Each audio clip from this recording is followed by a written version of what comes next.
As sweet as Stephanie McMahon may seem, there are some things the WWE hides about her from the public. From her controversial creative decisions when she removed Paul Heyman as chief of SmackDown writing to power moves and kicking her brother Shane out of the WWE, there's more to the billion-dollar princess than meets the eye. We'll reveal her hidden influence on key superstars like John Cena and a huge scandal she was involved in as a teen with a wrestler. These are 14 of the hidden things about Stephanie McMahon. Request to RVD. In the early 2001, Rob Van Dam made his transition to WWE, bringing with him not only his in-ring prowess, but also his well-known advocacy and usage of cannabis. During this time, Stephanie McMahon and RVD's paths crossed in a way that would become a notable anecdote in wrestling lore. McMahon, aware of RVD's reputation and the potential implications for WWE's image, took it upon herself to address the matter directly with the superstar. The conversation between McMahon and RVD was a pivotal moment, one that underscored the delicate balance between personal liberties and professional responsibilities. McMahon's approach was not one of outright condemnation, but rather a pragmatic advisory. She reportedly told RVD, "Look, if you're going to get high, at least be discreet about it." RVD recalls that McMahon even commented on the need for him to change his shirt due to its apparent pungent odor, a detail that adds a layer of personal concern to her advisory. RVD's career was not without its controversies, particularly concerning his open advocacy for cannabis use. Long before the broader societal shift towards the acceptance of marijuana, RVD was a vocal proponent of its benefits, both medicinal and recreational. Up next was a request by Stephanie herself to her father to hide something personal about her life from the public. Request to hide her wedding.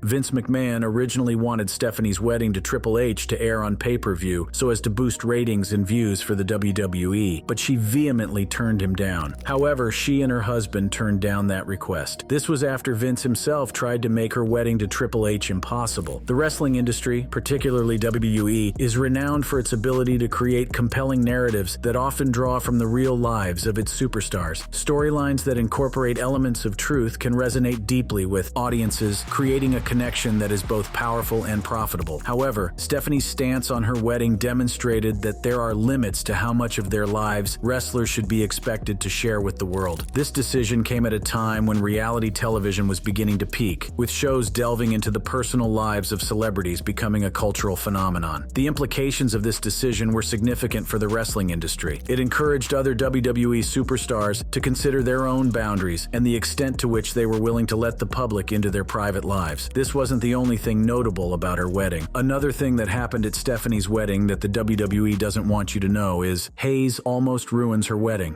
In October 2003, Triple H and Stephanie McMahon were married in what was described as a fairy tale wedding. The lavish event was a fitting celebration for the daughter of Vince McMahon and the wrestler dubbed The Game. As the reception unfolded, the atmosphere was one of jubilation. Guests mingled, glasses clinked, and the air was filled with the sounds of celebration. It was within this setting that Michael Hayes, a legend in his own right as part of the Fabulous Freebirds and a respected WWE producer, decided to contribute to the festivities in his unique way. Having indulged in the spirit of the occasion, perhaps a touch too liberally, Hayes took to the stage. His initial performance, a rendition of Jailhouse Rock, was met with applause and cheers. The crowd was entertained, and Hayes, basking in the adulation, felt encouraged to continue. However, as he attempted to follow up with another song, it became evident that his earlier indulgences had taken their toll. Words slurred, melodies muddled. Hayes's performance quickly deteriorated from charming to cringeworthy. The situation escalated when Kurt Angle, an Olympic gold medalist and revered WWE superstar, stepped in. With a calm demeanor, Angle suggested that Hayes relinquish the stage. Hayes, in a drunken state, took offense at the interruption. He hurled challenges at Angle, calling him Shooter Boy and threatening a physical altercation. The crowd, initially amused, now watched in a mix of disbelief and discomfort. It was Linda McMahon, the matriarch of the McMahon family, who intervened with authority. Rising from her seat, she approached the stage and, in a decisive move, took the microphone from Hayes, effectively ending his impromptu and increasingly embarrassing performance. In the aftermath, Hayes was acutely aware of his misstep. He reached out to Triple H, offering his apologies for the disruption he had caused. Triple H, who was on his honeymoon at the time, responded with magnanimity upon his return. He reassured Hayes that the wedding was far from ruined, even going so far as to describe the incident as a highlight of the evening. Up next is how her marriage has been going with respect to handling things in the WWE, instigating McMahon-Helmsley rivalry.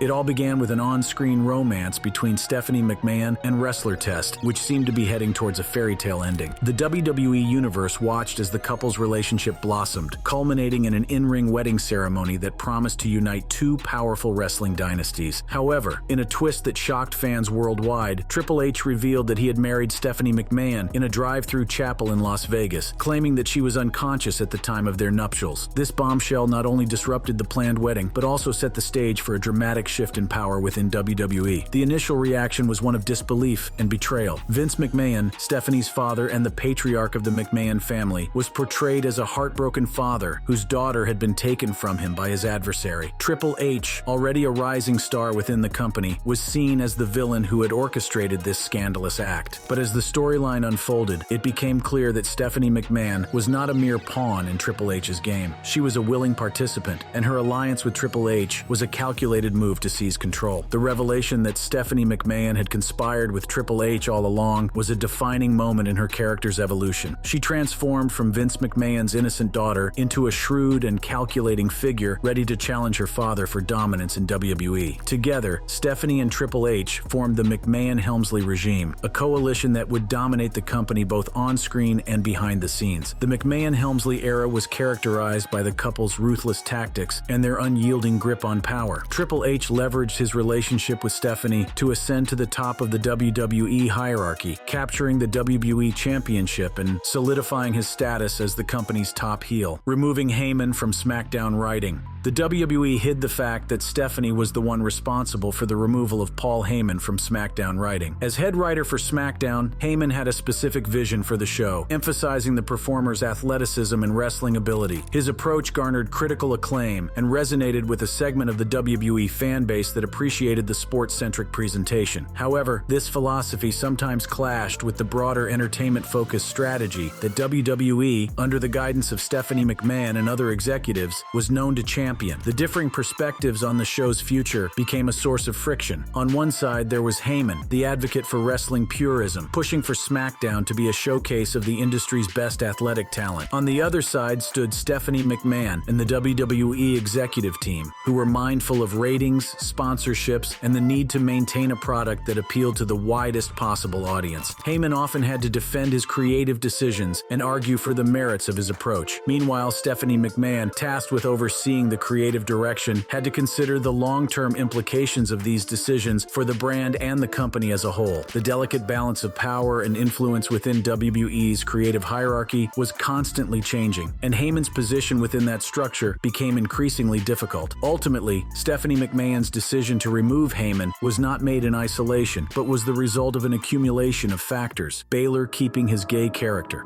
According to reports, Stephanie proposed that Baylor play an empowered gay character, a concept that would have marked a significant step in WWE's portrayal of LGBTQ+ narratives. This idea, however, was met with mixed reactions, including apparent disapproval from Triple H, another influential figure in WWE's creative direction. Finn Baylor, born Fergal Devitt on July 25, 1981, is a name that resonates with wrestling fans across the globe. His journey to WWE stardom began in his home country of Ireland, where he honed his craft before spreading his wings to Japan. There, Baylor became a legend in the making, captivating audiences with his technical prowess and the enigmatic persona that would become his trademark. In 2014, Baylor's career took a pivotal turn as he signed with WWE's developmental brand, NXT. His impact was immediate and profound. With his unique blend of athleticism and theatrics, Baylor quickly ascended the ranks, becoming one of the brand's most beloved figures. His sexuality was a concern for the WWE because there had never been an openly gay WWE wrestler. However, Stephanie McMahon was the one who asked him to come out to the world about his sexuality and wanted to ensure he wrestled as a gay character. While some fans and insiders saw it as a positive move towards inclusivity, others questioned the authenticity and potential execution of such a character. Baylor's own advocacy for LGBTQ+ rights, demonstrated through his Baylor Club for Everyone initiative and rainbow merchandise, added layers to the conversation as it showed a real-life commitment to the community he he could potentially represent on screen. At the end of the day, he was released by the WWE from his contract. I guess we know why, despite Stephanie's efforts to have him remain in the WWE as a gay character. Speaking on his legacy in the WWE, he said, "I want to be remembered as a good human being who was the first in an industry to pave the way for LGBTQ athletes in wrestling and beyond to come out and live an honest and authentic life." He continued saying, "Being the first openly gay wrestler, I've been able to encourage and inspire wrestling fans all over the world to chase their dreams. I've been able to show other LGBTQ athletes that they have a duty to instill confidence in the youth and lead by example," saving John Cena's career.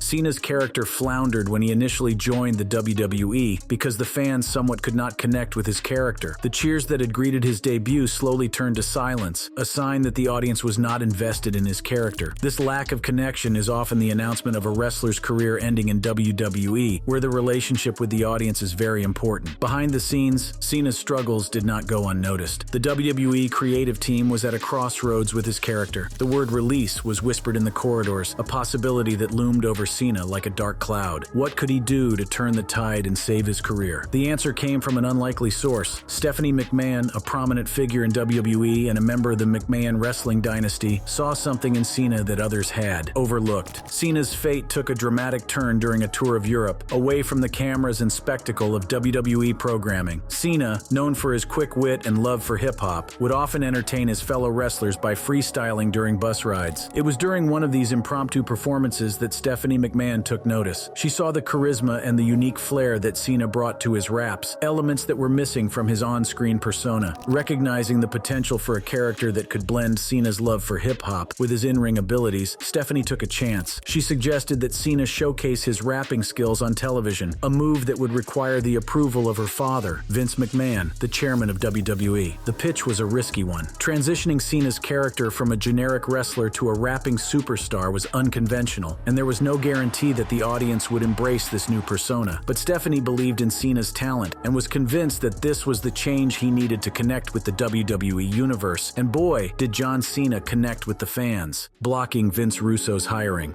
The circumstances surrounding Stephanie McMahon's alleged secret blocking of Vince Russo's hiring by WWE are shrouded in the intrigue of corporate decision-making and the protective instincts of a family-run empire. Russo's potential return to WWE came as the company navigated a complex and ever-changing entertainment landscape, and the stakes for creative success were incredibly high. Stephanie, having established herself as a powerful influence in WWE's creative direction, was reportedly wary of reintroducing Russo's controversial style into the company's programming. Her concerns were not unfounded. Russo's previous stints in WE and WCW had been marked by a penchant for unpredictable and often divisive storytelling, a stark contrast to the more brand-conscious approach Stephanie had been cultivating. Moreover, Stephanie's vision for WWE's future involved a strategic balance between edgy content and family-friendly entertainment, aiming to appeal to a broad audience while maintaining the company's legacy. Russo's Crash TV methodology, with its emphasis on shock value, seemed at odds with this vision, and Stephanie was keenly aware of the risks associated with disrupting the company's creative equilibrium. The decision to block Russo's hiring was not merely a reflection of creative differences. It was also a statement about the direction in which Stephanie and the McMahon family intended to steer the company. Russo's outspoken nature and history of public disputes with wrestling personalities may have also played a role in Stephanie's reluctance to bring him back into the fold. The potential for backstage tension and public fallout was a risk that Stephanie, in her dual role as a corporate executive and public face of WWE, was perhaps unwilling to take. In the end, the alleged blocking of Vince Russo's hiring by Stephanie McMahon can be seen as a calculated move to safeguard WWE's creative future and uphold the McMahon family's vision for the company, giving Foley a secret notebook.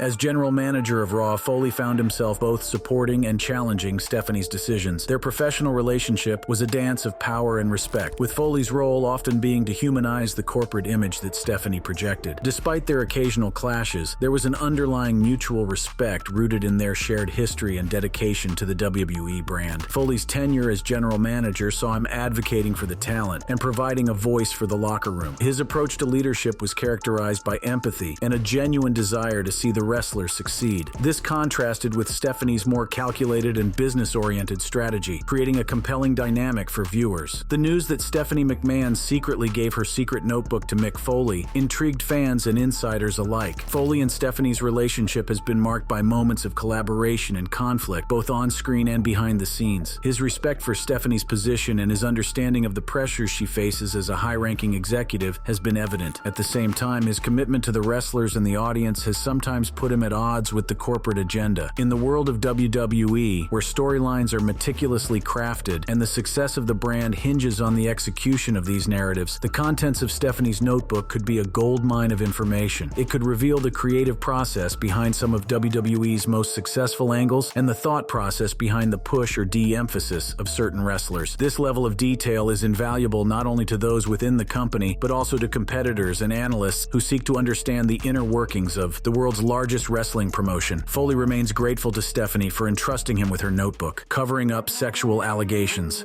According to Cara Pipia, Ashley Massaro's best friend, Stephanie was aware of what was happening with Massaro. Before committing suicide in 2019, Massaro claimed when she was on a WWE tour in the Middle East, Kuwait, in 2006, she was sexually assaulted by U.S. military personnel. Massaro alleged that a man acting as a doctor assaulted her, and while the WWE apologized, they convinced her not to report it to the proper authorities. Following her death, WWE claimed they were never made aware of the allegations. After the demise of Massaro, her attorneys made public an affidavit that detailed the and the WWE's response. Since Janelle Grant filed a sex trafficking lawsuit against McMahon, former WWE executive John Laurinaitis, and the company, more of Massaro's statement, which includes more allegations about McMahon, was made public. In a recent interview, best friend Ashley Massaro had made shocking revelations that might come as a surprise. She recalled the time when Massaro came from Kuwait and was in tears, telling her what had happened in Kuwait. However, the bigger revelation is Stephanie McMahon's involvement. Regarding the